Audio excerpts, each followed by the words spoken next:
Hi, everybody. It's Beth Ienni, licensed therapist and food addiction recovery coach. And today I want to talk to you about 5 signs that you're losing the battle with food addiction. 5 signs that you're losing the battle with food addiction. Food addiction is a very sneaky disease. It creeps up on people. Some of you have heard me talk about the frog in the pot syndrome, where the water gets heated very slowly and the frog boils to death because it didn't see that there was a problem. The temperature got slowly hotter and hotter and the frog just didn't jump out until it was too late and the frog boils to death, okay? That's exactly how food addiction kills people, slowly, okay? But there are signs along the way. And I want to tell you what those signs are so that you can wake up, snap out of it. Because thinking about food addiction in a casual way is what keeps you stuck. There's nothing casual about a deadly addiction that is killing millions of people on this planet. Okay, think about how many people are dying of diabetes complications, of heart disease complications. How many people are dying of high blood pressure complications? How many people are falling and immobilized because of pain and inflammation, okay? And think about quality of life. It's overwhelming to think about how enormous this problem is, and then contrast that with how casually most food addicts talk about it. I think a lot of food addicts would like to convince themselves that food addiction is not really an addiction. It's not really as bad as alcohol and drugs. I mean, after all, it's just food. But think about it. It's actually worse. It's worse because you don't have the information. You're not connecting the dots, and it's going to kill you because you don't see it coming. You know, if someone comes to your front door with a gun and a pitchfork and it's obviously the devil, you're not going to let them in, right? But if it's somebody who looks like the milkman, right, you're going to let them in. Okay? So we need to see food addiction for what it is. It is a sinister killer, and it's trying to kill you. So please don't think of it casually. Let's look at the signs that you are in fact losing the battle, which means that you're going to wind up dead before too long, or worse things than death. I'm sure you know. Okay, I used to work in nursing facilities, so there are worse things than death. So let's talk about it, okay? So first of all, are you over 50? Now you may say to me, oh, Amy, come on, 50's the new 70's the new 50, 50's nothing, come on, 50's the new 30. Don't worry about it, Amy. Get over it. 50's not old. Well, you and I both know that the weight can really start piling on after menopause. Okay? So maybe you were getting away with your compulsive eating, through your teens, your 20s, your 30s, maybe even your 40s. But once you get over 50, your body says, no, I don't want to play anymore. And all of a sudden the pounds pile on. And all of a sudden now the doctor is talking to you about it, right? So, and you're starting to feel really different, okay? So it's starting to catch up with you. That's the point at which you should say, aha, I should do something about this before I turn 60, before I turn 70. But no, a lot of food addicts don't seem to put 2 and 2 together, that this disease is accelerating, okay? And it's accelerating just because all addictions do that. They're progressive and fatal. They get worse over time, never better, okay? But even any addiction is sneaky, because sometimes, you feel like you're getting better and then you relapse. And then you feel like you're getting better and you relapse. And it tricks you into thinking, oh, you finally figured it out this time, but you didn't. Oh, well. So back and forth you go. But if you've been at this for decades, hopefully you're catching on that if you've been trying and failing and trying and failing and trying and failing for decades, chances are you're not really getting to the root of the problem, right? So hopefully you're taking the fact that you're over 50 and you still haven't solved this problem as sign enough that you have something that's not just a garden variety couple of pounds extra, you have a little issue. No, this is something that you really are out of control with, and it's really impacting your life, okay? So the second sign is that you have a new diagnosis or you're being warned about a diagnosis. A lot of food addicts, they're just used to hearing, watch out, if you keep going this way, we're going to have to add a medication, or watch out, if you keep going this way, you're going to get diabetes, or watch out, I'll give you 3 months, and if you don't get it under control in 3 months, I'm going to put you on this medication or that medication, right? So you get warnings. A lot of people have been told, you need to have an operation, but I can't give it to you because of your weight. A lot of people can't even get their knees done. They can't even get other certain surgeries they need to have done because they are too overweight for those surgeries, okay? So if you're getting into a place where you have new diagnoses or they're just kind of piling up and your doctor can't even help you because of all these diagnoses, I hope you're seeing that as a sign, a strong sign that you are losing the battle. And when I say losing the battle, I mean you're either going to be dead or worse before too long, so you need to wake up, okay? The third sign is when you have to have another medication. Now, I just spoke to a lady recently. It just broke my heart because she has so many health problems that now she's taking medications to mitigate the medications, and it's just endless. And as we get older, we don't process medications the same way. So a lot of senior citizens are actually getting ill from all their medications, and the doctors don't seem to be tracking it well, and they don't seem to understand that as you get older, you're not processing these things well. So there's so many interactions and such a mess. And I just got off the phone with a woman. I'm even scared that she's going to have a fall because she's having to take so many powerful medications. And we both know that she wouldn't have to take most of this stuff if she could just get her food addiction under control. So if you're that person who just keeps adding medications and your doctor's telling you, oh, don't worry about the side effects, think again. Okay, every medication has a side effect. There is no such thing as a totally safe medication. And of course, take your medications if your doctor has told you that you need to take them. But please be aware that a lot of those medications are not necessary if you can beat your food addiction, or they can be reduced. So please don't just go whistling in the dark that you're safe as long as you're medicated, because those medications have their own side effects. And a lot of food addicts are trapped in a horrible cycle where the very medications they're taking because of their diabetes or their high blood pressure are actually increasing their weight gain or increasing their brain fog and their depression. A lot of these medications have a lot of side effects. So yes, take your medications if you need to, but be aware that you are paying a price for all of this. And after a certain point, your doctor's probably tired of telling you all this stuff. I've met a lot of burned out doctors in my decades working around doctors, and they get tired too, guys. How many times can they tell people to eat less and exercise more? Because the food addicts certainly can't respond to any of that, right? So the third sign is more medication, okay? The fourth is you start to really notice that you're changing your behavior.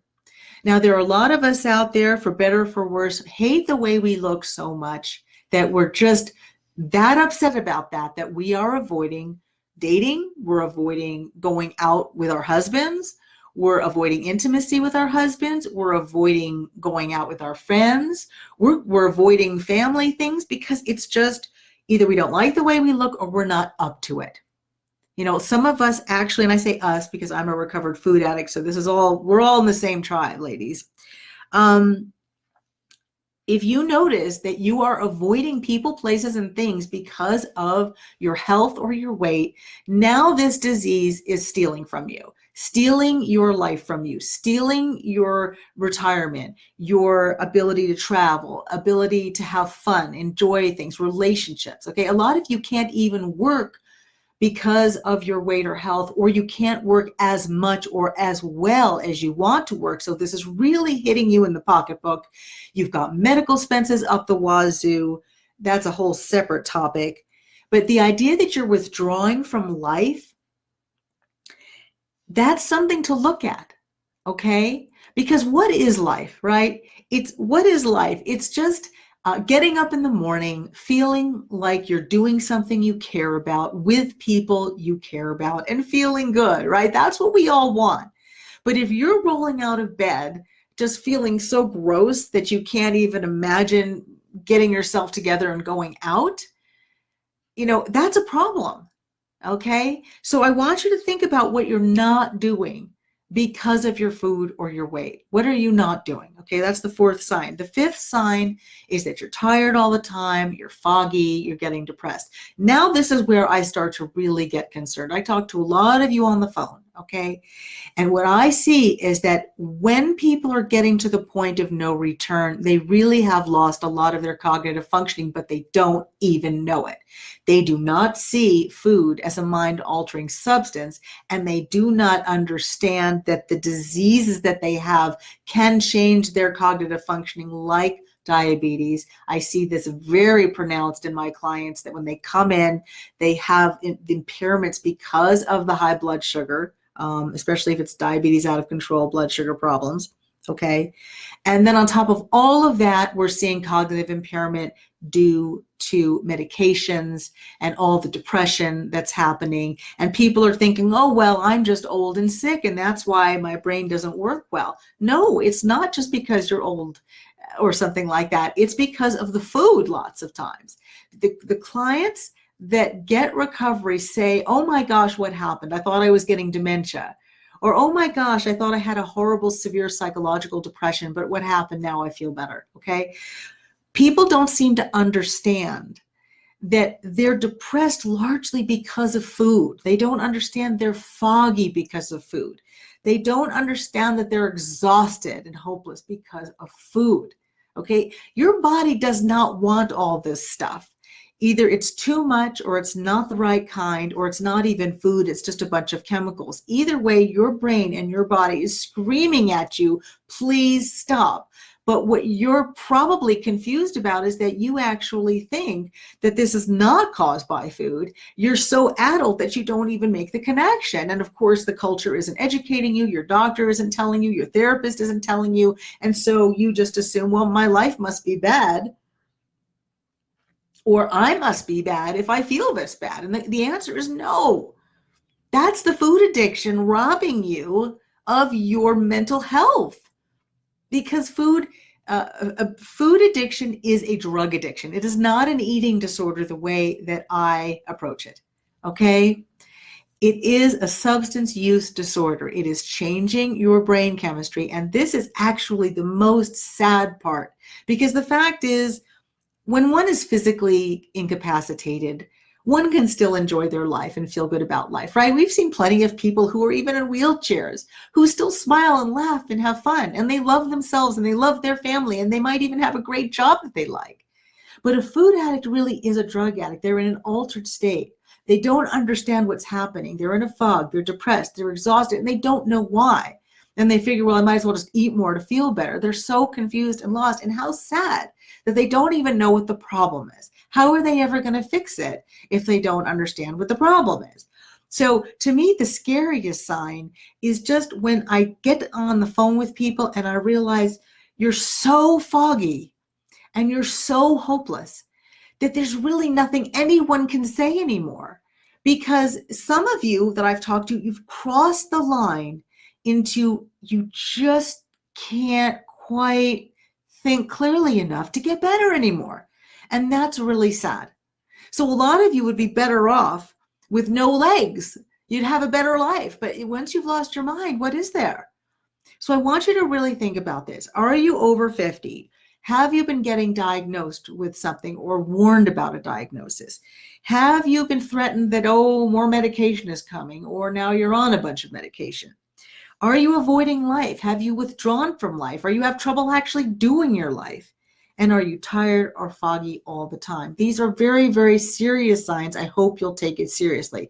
Now, a lot of food addicts and addicts in general like to minimize. They like to say, oh, it's no big deal. I've got this under control. I've got a keto recipe I'm going to start tomorrow. And oh yeah, my girlfriend said she wanted to go to the gym with me. And oh yeah, my therapist and I are going to talk about my mother again. And it's all going to get figured out one way or the other. I'm going to just tell you that none of that makes any sense in light of what we're talking about here. If you have been working on this problem for decades and getting nowhere and getting worse and worse and worse, you are running out of time. Please don't just try another keto recipe or talk to your therapist when your therapist has no training in food addiction. Please ask them if they do. They will be honest and tell you they don't. An eating disorder is something else. Some of them have some training in that. Food addiction, they do not have training, okay? Same with your nutritionist, same with your doctor, okay? So your commercial weight loss program, your buddies at church or temple, they don't know what to tell you, okay? You need to take this seriously. You need to get the right information and support, maybe for the first time in your life. And that's the good news, guys. I know I've been doom and gloom for this whole life, but the good news is that most of the people that I talk to actually can turn it all around. We have clients in their 50s, 60s, 70s who are turning it all around. Why? Because they finally realized, I have a food addiction. This is not just some little stress eating problem, okay? And this is how we define food addiction. You're out of control and you're paying a high price for that. That's it. You could get it more complicated if you want, but just to put it in a nutshell for you. Are you out of control? And are you paying a high price? And if so, when are you going to take it seriously and do something about it? Now, for those of you who have never met me before, I am a therapist of 20 years, but I also am a food addiction recovery coach, and I offer free calls to anyone who's actually ready today to get some professional help. People who are really sick and tired of being sick and tired, who have really tried everything and it didn't work, who are really, really fed up with being told to eat less and exercise more, or listening to their family and friends give them bad advice about how to manage their health and their food. Okay, so if you're sick of all of that and you want to cut right to the root of the problem, I want you to look below in the comment section. I'll put some information below, or you can go to amybethcall.com. That's Amy, A-M-Y, Beth, B-E-T-H, call, C-A-L-L.com, amybethcall.com.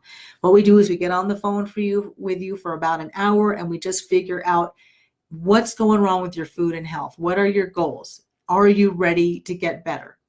And if we think we can help you, we tell you what we do. If we don't think we can help you, we will tell you that too.